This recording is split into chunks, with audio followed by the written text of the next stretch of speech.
thank you for coming to my channel. For those of you who are new, my name is Destiny, also known as Little Bird. Today I'll be doing a review on Netflix's latest movie release, Malcolm and Marie. Malcolm and Marie is a romantic drama written and directed by Sam Levinson. He is also the writer and director of Euphoria. It stars John David Washington and Zendaya, who also worked as producers on the film. The couple comes home after the premiere of Malcolm's directing debut and begin to argue as some built-up tensions are released. The movie is the first Hollywood feature to be entirely written, financed, and produced during COVID. The crew had to quarantine 2 weeks before, during, and 2 weeks after the film was shot. Zendaya and John were also responsible for their own makeup and costumes because there wasn't a costume designer on set. The film gave me a very French film noir vibe. It is shot completely in black and white and on 35mm film. This is very evident in the cutting of the film. Having had to cut 35mm film in school, I noticed this instantly because it makes the cuts a lot more abrupt than digital editing. It made the film feel a lot more raw to me. The black and white was also a great choice in my opinion. It really allowed for some pretty great cinematographic moments. In a movie where tension and emotion is everything, the black and white aided in having high contrast on their faces, further drawing emotion out of their eyes. The cinematography alone in the movie was amazing. I really loved how well they used this one space and found creative ways to make it feel larger than what it was.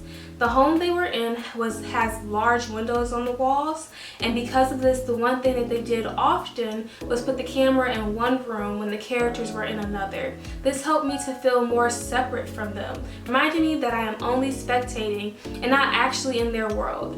Usually in a movie that would be a bad thing, but I think it really worked in this film. It helped to isolate them and further intensify the emotions that they were displaying. The lighting in the film was also very intense in scenes that called for it, making for more beautiful cinematography. One thing I noticed and I feel also intensified the emotion was the lack of sound. Outside of the diegetic music that the characters played, which I thought was pretty clever, there isn't any background sound while they are talking and arguing. This made their words more clear and more bold. On montages where they aren't talking, jazz plays, which aids in the noir feel as well. The acting, powerful. Not just in their delivery of the words, but also in their actions, the small twitches in their faces, the mannerisms, the emotion in their eyes, very on point. Zendaya and John's chemistry on screen is undeniable, and for me it made the movie extremely worthwhile. Y'all know how I love good acting.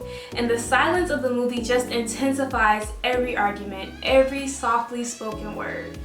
Now, the plot, there isn't much happening. The whole movie is literally the two of them arguing off and on. That may be boring for some people, but for me, what kept me interested was one, the levels of their argument.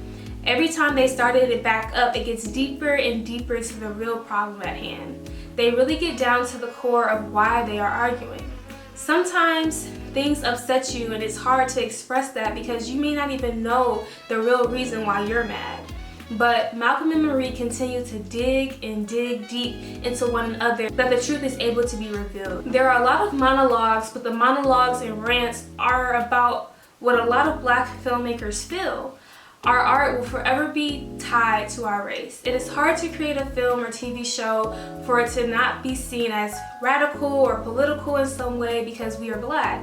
So then you embrace it, but then that brings a lot of pressure. Having felt and experienced this, I was able to relate in what Malcolm was saying, but others who can't, you may become a little bit bored or drift off. The only thing is that this movie was written by a white man. That has been one of the main critiques of this film thus far. Levinson is accused of using Malcolm, a black man, as a mouthpiece to air his grievances with the film industry.